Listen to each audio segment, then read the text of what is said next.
Bismillah, elhamdülillah, ve salatu vesselamu ala Rasulillah, amma ba'd. Assalamu alaikum, hurmatli musulmon bavurlar. Bugungi va'zimizning taqribi muhkam және mutashabih ayatlar. Ya'ni qasiyatda Qur'on Karimda 6666 ayat bo'lsa, sol ikkiga bo'linadigan muhkam және mutashabih bo'lib.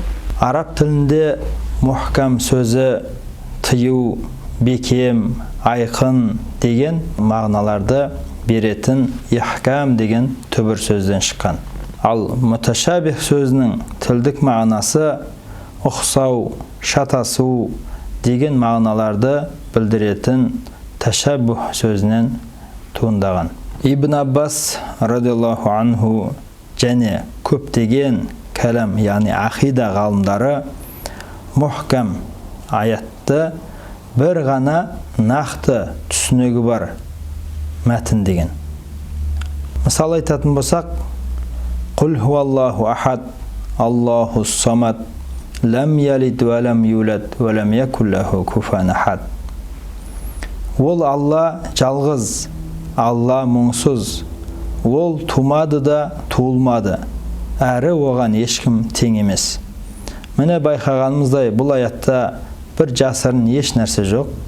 Әрбір сөзі айдан анық болып белгілі болып тұр. Аллахтың тумағаны, туылмағаны, Аллах Таала жалғыз екені. Ал енді муташабих бірнеше мағыналарды ұғындырған мәтін. Мысалы, Ар-Рахману алал арши истауа деген аят. Истауа сөзінің 15 мағынасы бар екен. Көтерілді, жетілді, пісті, орнықты, отырды, меңгерді және тағы басқа. Осы мағыналардың қайсысын аламыз десе, әлбетте мұхкам аяттарға сүйене отырып, Алла Тағаланың сипаттарына кемшілік бермейтінін аламыз. Алла Тағала Құран Кәрімде өзін былай сипаттайды. Лайса камислихи шай. Алла еш нәрсеге ұқсамайды. Бұл мұхкам аят. Енді муташабих аяттардың мағынасын алғанда осы аятқа сүйене отырып алынады. Жоғарыдағы истауа сөзінің 15 мағынасы бар дедік. Енді соның ішінде көтерілді деген мағынаны қарасақ, Аллах Тағалаға сипаттарына сай келмейді. Жетілді, пісті, орнықты, отырды, бұның бәрі Аллах Тағаланың сипаттарына сай келмейді екен. Және меңгерді, міне осы меңгерді деген сөзді ғалымдар алған. Аллах Тағаланың сипатына ешқандай кемшілік бермейтін сипат бұл. Меңгерді деген. Қазіргі күнде осы муташабих аяттардың тікелей мағынасын алып, кейбір бауырлар адасуда. Бұл муташабих аяттарға сахабалар кірмеген. Неге десеңіз, Аллах Тағала Ан'ам сүресінде ол Алла Тағала саған Құран түсірді. Оның ашық мағыналы аяттары бар деп мұхкам аяттарды айтып тұр. Солар кітаптың негізгі іргетасы дейді. Мұхкам аяттарды Құранның іргетасы деп тұр.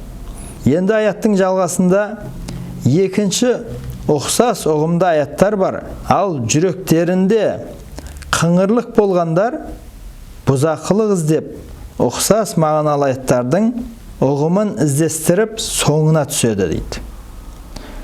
Екінші ұқсас ұғымды аяттар бар дегені муташабих аяттарды айтады. Осы муташабих аяттарды қазбалайтын кімдер екен? Жүрегінде қыңырлық барлар.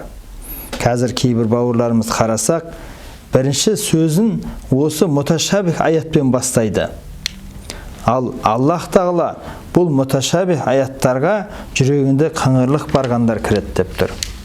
Міне аяттың жалғасында сондай-ақ ғылымда озат болғандар бұған сендік барлығы Раббымыздың қасынан дейді. Мұны ақыл иелері ғана түсінеді. Міне кімдегім Аллах Тағаланың Құранына иман келтірген болса, осы аяттарға қарап ой жүгірту керек.